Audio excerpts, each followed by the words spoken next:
Assalamualaikum warahmatullahi wabarakatuh. Halo, halo. Apa kabar Anda semua? Saya Hersu Beno Arif dari Forum News Network. Berita seputar Menteri Pemuda Olahraga Dito Aryo Tejo itu kembali mengundang kehebohan.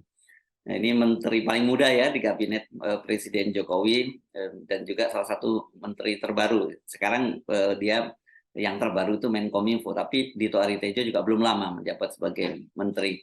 Dan setelah sebelumnya itu dia heboh dengan dugaan penerimaan uang sebesar 27 miliar dalam kasus seputar dugaan korupsi BTS di Kominfo.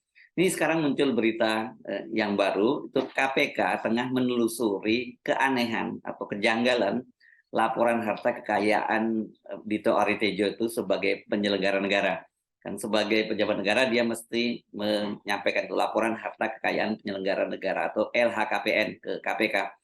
Jadi dari total 282 miliar harta kekayaannya, ini banyak banget ya kalau lihat usianya masih sangat muda, itu lebih dari separuhnya atau 162 miliar dilaporkan berasal dari hadiah. Dari situ saja Anda sudah mulai bertanya-tanya, kok bisa ada hadiah sampai begitu banyak. Dan kemudian yang menarik lagi soal hadiah itu sebenarnya tidak ada kriteria hadiah itu di dalam LHKPN yang ada itu hibah misalnya begitu ya. Nah, kejanggalan inilah yang membuat KPK akhirnya buka suara juga itu, dan seperti dikatakan oleh Deputi Pencegahan KPK Pahala Nainggolan, dia sendiri itu mengaku kaget karena ada 4 bidang tanah dan bangunan serta 1 unit mobil Dito itu berasal dari hadiah. Kita belum lihat hadiahnya dari siapa, kita juga nggak tahu ini salah kasih nama hadiah, sebenarnya warisan atau hibah,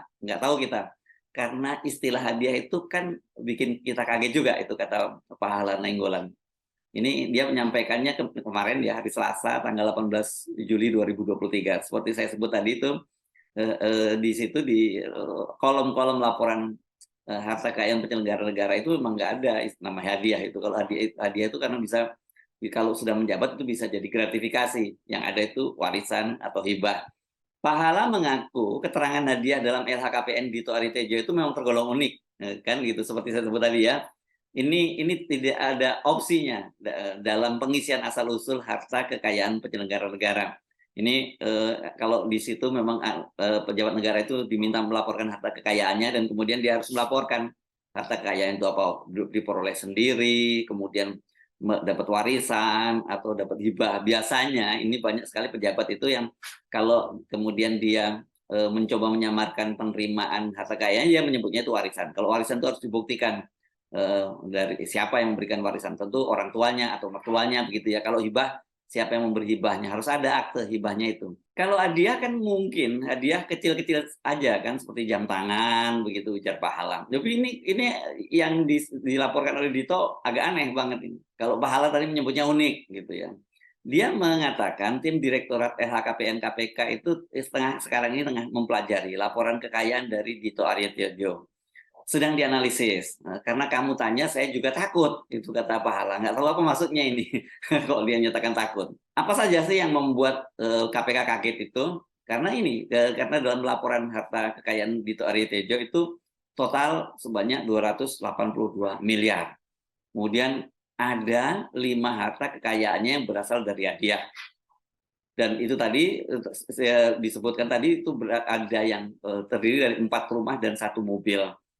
Nah, apa saja yang rinciannya seperti apa? 1, tanah dan bangunan seluas 3.623 meter persegi, dan itu luas tanahnya. Bangunannya itu 2.828 meter persegi. Ini luas sekali ya.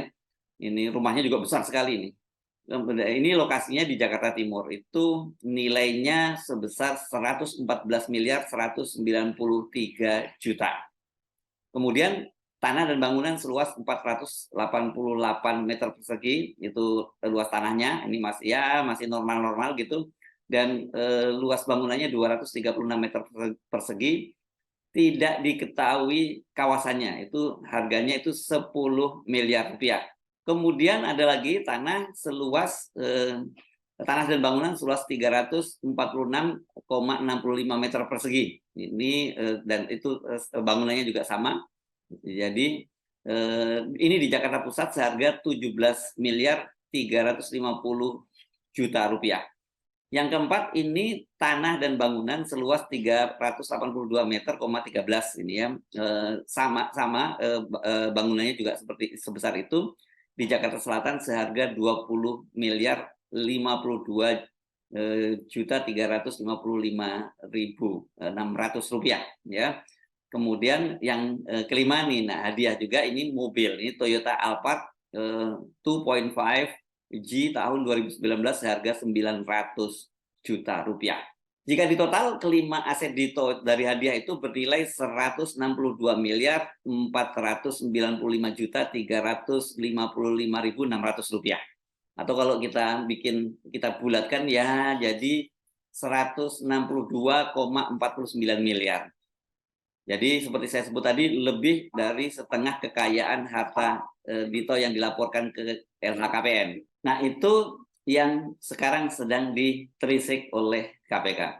Ya nggak boleh suuzon dulu ya, meskipun ini aneh atau unik dalam bahasa Pak Harlan Nainggolan, kita beri kesempatan kepada KPK untuk menjelaskan itu.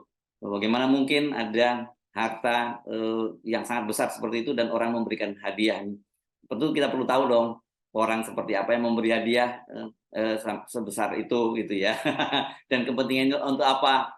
Karena kenapa kemudian ini jadi sangat menarik kan, Anda tentu masih ingat ya ribut-ribut kemarin pengembalian dana 27 miliar oleh pengacara Irwan Hermawan ya. Ini salah satu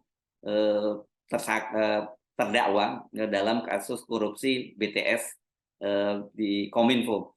Saya masih ingatkan pada Anda, dalam kasus BTS ini ada klaster, ada berapa klaster? Ada 3 klaster lah setidaknya, atau 2 lah kalau kita buat sederhana. Satu klaster korupsinya itu sendiri yang melibatkan Menkominfo, mantan Menkominfo, yang juga mantan sekjen Partai Nasdem Joni G. Plate, yang sekarang sedang berlangsung sidangnya. Dan kemudian ada klaster yang Markus, maklar kasus, dan sebenarnya kita kelompokkan juga di sini, ada juga yang menutup perkaranya, itu ada yang disebutkan aliran dananya ada ke DPR, ke BPK dan sebagainya, dan juga ada aliran dana yang diduga kepada aparat penegak hukum. Ini kita tidak tahu apakah aparat penegak hukum itu kejaksaan atau yang lain, karena tapi dalam kasus ini kan yang menyidiki adalah Kejaksaan Agung.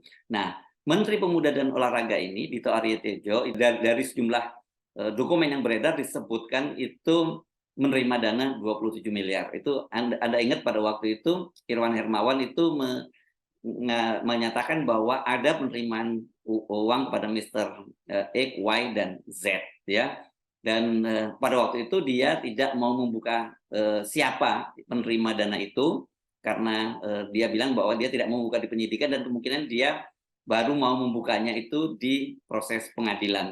Tapi belakangan pun kelihatannya Irwan Hermawan juga nggak berani untuk membuka kasusnya itu. Nah, pada waktu itu Mr. Z itu yang menerima 27 miliar itu, kalau dari BAP-nya jaksa, kemudian itu diduga adalah Menteri Pemuda Olahraga Dito Aryo Tejo. Tapi dia menerimanya sebelum dia menjadi Menteri Menpora. Dia waktu itu masih menjadi staf ahli atau staf khusus, saya lupa, dari Menko Perekonomian Airlangga Hartarto yang juga Ketua Umum Partai Golkar. Pada waktu itu kan yang jadi heboh, kenapa? Karena uang yang dikembalikan kepada Magdir. Jadi ini kan uang yang dibawa oleh Magdir ke Kejaksaan Agung itu adalah versi dari Magdir, ada orang yang mengembalikan uang 27 miliar ke kantor dia, dan ini kemudian dikait-kaitkan dengan Menpora Dito Aryo Tejo, karena sehari setelah dia diperiksa dan kemudian beredar masif di media berita acara pemeriksaan yang menyebutkan bahwa Dito Aryo Tejo itu menerima 27 miliar. Kok angkanya pas gitu ya. Nah, pada waktu itu Dito Aryo Tejo sudah membantahnya ya. Dia tidak mengembalikan uang sebesar 27 miliar kepada tersangka pengadaan tadi ya, base transceiver station Irwan Hermawan tadi. Jadi melalui pengacara Magdir Ismail. Jadi Irwan Hermawan ini dia terlibat dalam klaster memang dalam pengadaan korupsi pengadaan BTS atau Base Transceiver Station di Kominfo, dan dia juga terlibat dalam operasi mengumpulkan dana untuk menutup perkara ini 242 miliar. Jadi ini klaster Markus ya. Saya nggak tahu menau, dari awal sudah begitu, kata Dito. Dan kami sudah dalam proses resmi. Sudah begitu itu maksudnya dihubung-hubungkan dengan itu ya. Ini Dito Aryo Tejo menyatakan hal itu kan ketika dia ditemui oleh wartawan di Istana Negara pada hari Kamis 13 Juli 2023. Dito juga mengaku dia sudah memberikan klarifikasi resmi kepada Kejaksaan Agung soal tudingan terlibat dalam kasus korupsi itu. Dia ngotot tidak tahu menahu soal uang 27 miliar tersebut. Kita flashback lagi ya. Dito itu kan sebelumnya sudah diperiksa oleh Kejaksaan Agung itu tanggal 3 Juli, seingat saya begitu, tanggal 3 Juli. Jadi dia waktu itu datang ke Kejaksaan Agung dan dia menyatakan sudah lama dia mendengar informasi bahwa dia dikait-kaitkan dengan dugaan penerimaan uang ini, dana ini sebesar 27 miliar. Dan kemudian dia mengaku dia bersyukur karena dia akhirnya malah dipanggil Kejaksaan Agung. Itu alhamdulillah gayung bersambut, Kejaksaan Agung juga memanggil saya sebagai saksi. Jadi kata dia sebenarnya saya dari awal ingin sekali secepatnya mengklarifikasi agar isu itu tidak berlarut-larut. Itu kata Dito ketika dia diperiksa di Kejaksaan Agung. Waktu itu dia hanya diperiksa selama 2 jam dengan 24 pertanyaan. Nah, tetapi pada waktu itu Dito juga tidak menjelaskan secara gamblang apakah dia menerima atau tidak. Dia waktu itu menyatakan begini, terkait tuduhan saya menerima 27 miliar, tadi sudah saya sampaikan apa yang saya ketahui dan apa yang saya alami. Untuk materi detailnya lebih baik pihak berwenang yang menjelaskan. Nah, bagaimana penjelasan dari Kejaksaan Agung? Ini yang juga kemudian menimbulkan kebingungan publik dan juga interpretatif. Direktur Penyidikan Jaksa Agung Pidana Khusus Kejaksaan Agung Kuntadi menyatakan bahwa apabila informasi benar, ya itu kata dia kalau memang Dito Aryo Tejo itu menerima uang 27 miliar, itu konteksnya di luar proyek korupsi BTS. Nah, pada waktu itu orang bingung, ya, maksudnya apa gitu. Yang secara legal formal benar ya apa yang dikatakan oleh Kuntadi, karena ini bukan yang langsung terkait dengan suap itu, tapi ini berkaitan dengan klaster Markus, maklar kasus yang ingin menutup kasusnya itu ya, penerimaan 27 miliar itu. Nah, tetapi Kuntadi pada waktu itu tidak mau menjelaskan apa materinya. Kata dia begini, terkait dengan materi pertanyaan tentu saja tidak bisa kami sampaikan di sini. Namun yang jelas bahwa peristiwa tersebut kalau toh benar adanya, nanti itu di luar tempus peristiwa pidana BTS, kata Kuntadi ya. Itu dalam konferensi pers itu tanggal 3 Juli 2023. Kuntadi pada waktu itu menyatakan konstruksi hukum kasus korupsi pengadaan infrastruktur BTS 4G itu telah selesai dan kasusnya sendiri telah disidangkan. Jadi menurut Kuntadi ada kasus lain di luar kasus korupsi BTS 4G yang diduga kaitannya dengan menyangkut pemberian sejumlah uang terkait penyidikan kasus tersebut. Akan tetapi dia menyatakan harus dibedakan pengadaan proyek BTS 4G dengan dugaan pemberian uang terkait. Jadi kata Kuntadi tolong dibedakan. Peristiwa tindak pidana terkait dengan pengadaan infrastruktur BTS paket 1 sampai dengan 5 secara tempus telah selesai dan selanjutnya terinfo dalam rangka untuk menangani atau mengendalikan penyidikan dan upaya untuk mengumpulkan dan memberikan sejumlah uang, sehingga dari hal tersebut nampak jelas bahwa peristiwa itu tidak ada kaitannya dengan tindak pidana yang menyangkut proses BTS paket 1 sampai dengan 5. Sampai di sini itu benar gitu ya, karena memang itu tadi sekali lagi itu adalah yang 27 miliar itu berkaitan dengan Markus, maklar kasus untuk menutup atau menghentikan proses penyidikan kasus ini. Nah, tapi pertanyaan apakah kemudian dengan begitu tidak ada peristiwa pidananya? Ya harusnya tetap ada peristiwa pidana karena itu berkaitan dengan tindak pidana untuk obstruction of justice ya ini, karena menghalang-halangi penyidikan terhadap tindak pidananya. Nah, kemudian yang jadi rame kan, sehari setelah pemeriksaan Dito itu pengacara Direktur PT Solitek Media Sinergi ini, pengacaranya Irwan Hermawan, yakni Magdir Ismail, menyatakan ada seseorang yang mengembalikan uang sebesar 27 miliar kepada kliennya. Pada waktu itu Magdir menyatakan uang itu dikembalikan dalam bentuk tunai. Anda bayangkan ini bentuknya tunai ya, jumlahnya 27 miliar dalam pecahan mata uang dolar Amerika Serikat. Oh, cuma dolar Amerika Serikat ya, saya pernah menyebutnya dalam pecahan dolar Amerika Serikat dan dolar Singapura. Dia mengatakan orang yang menyerahkan duit itu kepada pihak pengacara adalah seorang swasta. Dan pada waktu itu Magdir enggan menjawab ketika ditanya bahwa duit itu dikembalikan oleh Menpora Dito Aritejo. Yang mengembalikan ke tempat kami itu pihak swasta. Waktu itu saya kepada Magdir ngeledek dia gitu. Saya tanya, apakah orang swasta yang Anda maksud itu ketika dia menerima duitnya atau sekarang? Gitu ya, karena pada waktu dugaan Dito Aritejo menerima uangnya itu waktu itu dia masih menjadi staf ahlinya dari Menko Perekonomian. Sementara sekarang dia sudah jadi Menteri Pemuda Olahraga. Jadi kalau ada penerimaan dana itu bisa masuk kategori gratifikasi juga gitu. Seperti saya sebutkan tadi, Irwan ini kliennya Bang Madir Ismail ini kan dia itu terseret dalam kasus korupsi BTS bersama dengan mantan Menteri Kominfo Johnny G. Plate dan 6 orang tersangka lainnya. Dan Irwan termasuk yang diduga merugikan negara sebanyak 8,3 triliun dalam kasus tersebut ya. Nah, di dalam proses penyidikan, Irwan mengaku kepada penyidik mengumpulkan uang dari para vendor yang mengerjakan proyek BTS itu sampai jumlahnya 243 miliar. Uang itu kemudian dia alirkan kepada sejumlah pihak, diantaranya dengan tujuan untuk menghentikan proses penyelidikan yang dilakukan oleh Kejaksaan Agung. Dalam proses itulah kemudian nama Dito Aritejo muncul sebagai orang yang diduga menerima uang. Kepada penyidik, Irwan itu mengaku memberikan 27 miliar rupiah kepada Dito pada November sampai Desember, antara November sampai Desember 2022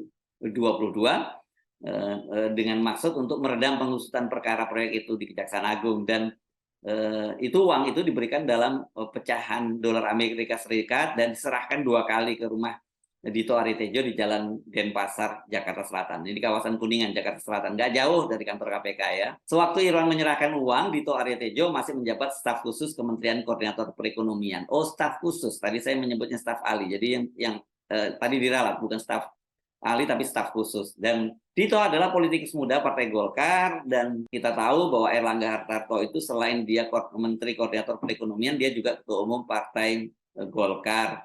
Dan Dito kemudian seperti dikatakan oleh Erlangga itu kan diusulkan kepada Presiden itu sebagai Menpora pada waktu itu menggantikan kader Partai Golkar lainnya Zainuddin Amali yang memilih mengundurkan diri sebagai Menpora karena dia menjadi Wakil Ketua Umum PSSI. Dan pada waktu menjadikan Dito sebagai calon Menpora itu waktu itu Erlangga mengaku bahwa ada 3 nama yang dia usulkan, ada yang wanita, ada yang muda. Dan waktu itu kata dia pengusulan nama Dito itu menimbulkan ada yang marah itu senior di Golkar itu marah atau tersinggung begitu tepatnya, karena mengapa kok Dito yang masih sangat muda diusulkan menjadi Menpora. Memang waktu Dito diusulkan menjadi Menpora itu banyak orang yang heran ya, siapa Dito kok tiba-tiba dia diusulkan menjadi Menpora itu, karena di Golkar ini kan kita banyak sekali tahu ada tokoh-tokoh yang senior yang lebih, saya kira lebih mumpuni gitu dibanding Dito. Orang bertanya-tanya, dan itu juga dipertanyakan oleh Deddy Corbuzier dalam podcast dia bersama dengan Dito. Waktu itu nanyanya dia dan seperti biasa dia nanya, lu ini siapa sih, anaknya siapa lu kok bisa jadi dipilih jadi Menpora, karena dia ini kan menteri termuda ya. Usianya berapa saya ingat, usia 32 tahun kalau tidak salah ya usianya. Atau 35, saya lupa persisnya. Pokoknya dia masih usia 30-an lah ya, usia Dito itu. Dan kalau kita lihat memang Dito ini kan bapaknya pernah jadi Dirut Antam ya. PT Antam itu Aneka Tambang itu. Ini adalah BUMN, dan kemudian dia punya bisnis. Dia adalah partner bisnis dari Raffi Ahmad di Rans ya. Rans Entertainment ini ya. Dia partner bisnisnya, dan di perusahaan ini putra Presiden Kaisang Pangarep itu ditunjuk menjadi komisaris ya. Apakah ini ada kaitannya karena dia berarti dalam lingkar dekat dari putra Pak Jokowi, Kaisang ini yang kita belum tahu, tetapi yang jelas prosesnya dia diusulkan oleh Ketua Umum Partai Golkar Erlangga Hartarto. Nah, tentang mengapa kemudian Erlangga mengusulkan dan dari 3 nama itu kok kenapa kemudian Dito yang dipilih, ini saya kira yang tahu adalah Pak Erlangga Hartarto dan juga Pak Joko Widodo, Presiden Joko Widodo. Nanti saya kira mungkin one day ketika sudah tidak lagi menjabat, Pak Erlangga Hartarto bisa bikin memoir ini, karena ini juga sangat menarik tentang proses seperti ini. Dan apakah ada kaitannya karena dia ini teman Kaisang atau tidak, itu saya kira yang bisa menjawab nanti adalah Pak Erlangga Hartarto. Saya Sugeng Arif dari Forum News Network. Sampai jumpa lagi. Wassalamualaikum warahmatullahi wabarakatuh.